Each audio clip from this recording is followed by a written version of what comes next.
video kali ini saya akan menjelaskan istilah-istilah yang sering kalian jumpai saat memasuki kawasan bengkel atau pada saat kalian nyervis motor dan masuk setelah mekanik menjelaskan bla bla bla bla bla bla ini is the best, kalian nggak paham tapi kalian ya yo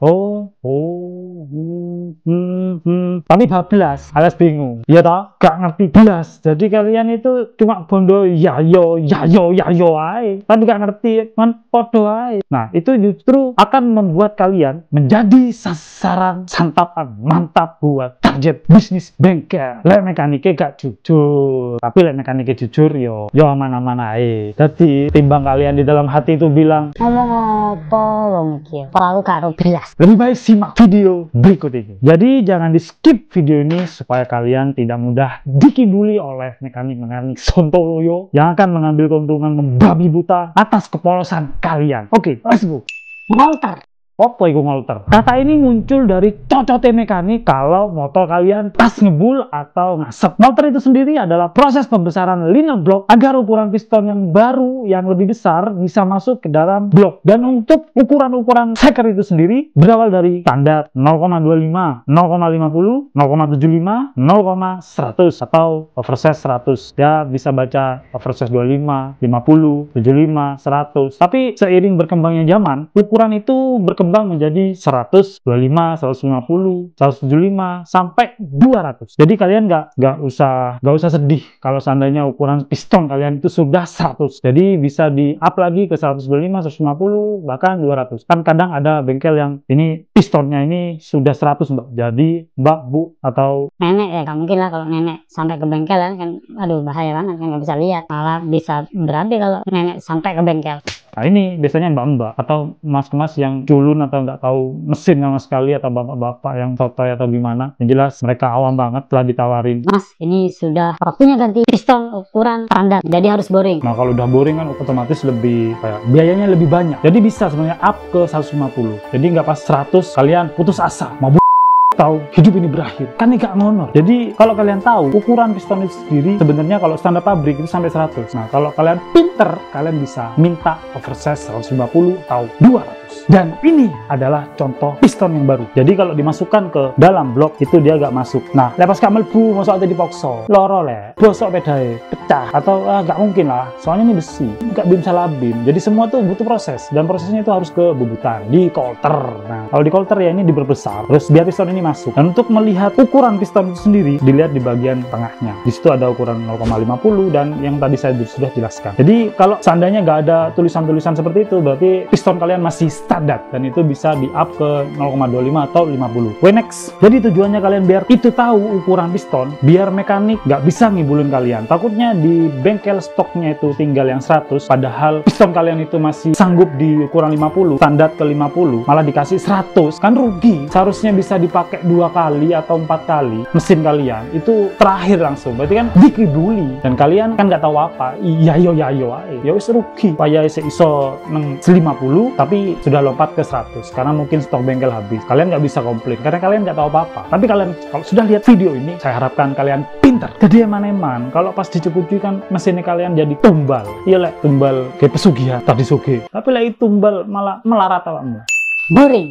Apa boring itu? Boring itu adalah ya liner tadi. Kalau udah mentok di ukuran 100 bahkan 200 itu harus ganti liner. Soalnya kalau pas lompat ke 250 nggak mungkin lah. Kan boring itu nanti lama-lama tipis. Kalau terlalu tipis terlalu berbahaya. Berbahaya mulet. Kalau udah mulet rusak mesin. Kayak iso touring, kayak iso melaku-melaku pedal. Bosok pedal yang jero bengkel. Jadi boring itu adalah tindakan mengganti liner. Itu gantinya di bebutan. Gak iso ganti dewe gak iso. Tadi kudu bebutan atau ganti satu set blok biar dia standar lagi dan nanti pakai piston standar yang 0. Jadi nggak oversize lagi. Itu tujuannya biar mesin kembali ke 0 lagi. Biasanya kalau orang-orang bilang oh standar mana mesin ini karena harus ganti boring. Nah itu linernya diganti. Senai kok, senai. Oh iya. Kalau senai itu adalah tindakan mengedrat ulang atau kalau bautnya kalian dol itu disenai lagi. Jadi pas polanya dol pas ganti sakset bisa disenai. Jadi bisa dibawa ke bubutan buat disenai lagi seperti baut tap dol kakek di tap sampai Hercules yang dikas marimangan. Akhirnya dal-dol aja. Ditap arek magang skarpan salah muter. Jadi tindakan untuk baut yang dol itu bisa disenai. Jadi biar beratnya itu kembali lagi seperti semula. Bisa dipakai tanpa harus khawatir lepas. Tuh.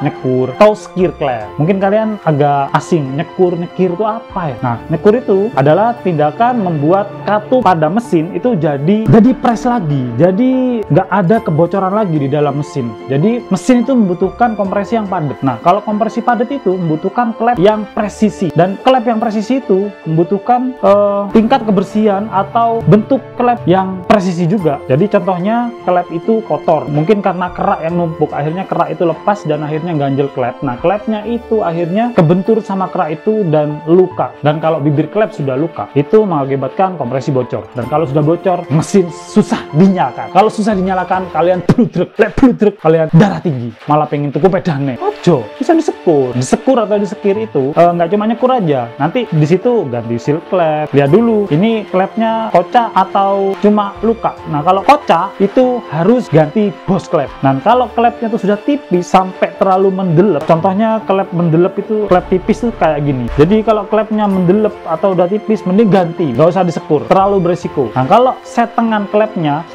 ini setengan klep ya, ini ngomong masalah kop. Jadi ada klep, ada bos klep, ada seteng klep, ada sekur di situ. Jadi kalau sudah bongkar mesin, ini pasti kalimat ini atau kata-kata ini sering kalian dengar. Dan itu harus dituntaskan. Jadi jangan cuma nyekur aja. Kalau bos klepnya kocak, ganti. Kalau setengannya terlalu mendelep, ganti. Jadi jangan sampai 2 kali atau soalnya sekali bongkar, biar kalian tuh nggak biaya 2 kali, biaya 3 kali, bahkan bikin kalian stres gara-gara motor nggak mari-mari. Dan yang terakhir, ini mungkin sedikit penjelasan tentang motor injeksi. Kalau tadi kan motor utama ya, jadi kayak mesin, bagian mesin yang mungkin sering kalian dengar. Nah, ini khusus untuk injeksi. Nah, injeksi itu mungkin kalian pernah dengar istilah remap. Nah, remap itu sendiri tindakan untuk menambah limit dari RPM motor dan dengan cara nyeting di ya masuk komputer lah nantinya. Nah, kalau kalian mau lebih tahu, lebih bisa searching atau Google, ya mungkin nanti bisa saya bahas di video khusus untuk remap. Jadi biar kalian tuh nggak asal-asalan nge-remap itu penting kok enggak ya? Remap itu harus kok enggak ya? Nah, remap ini biasanya untuk anak-anak yang suka balap, suka kebut-kebutan nggak jelas. Padahal aslinya gak penting, mesinnya itu aslinya standar. Jadi remap itu harus kalau mesinnya bore up, tapi kalau nggak bore up nggak penting. HP nanti mesin di remap biasanya banteran ambulan, banteran damkar.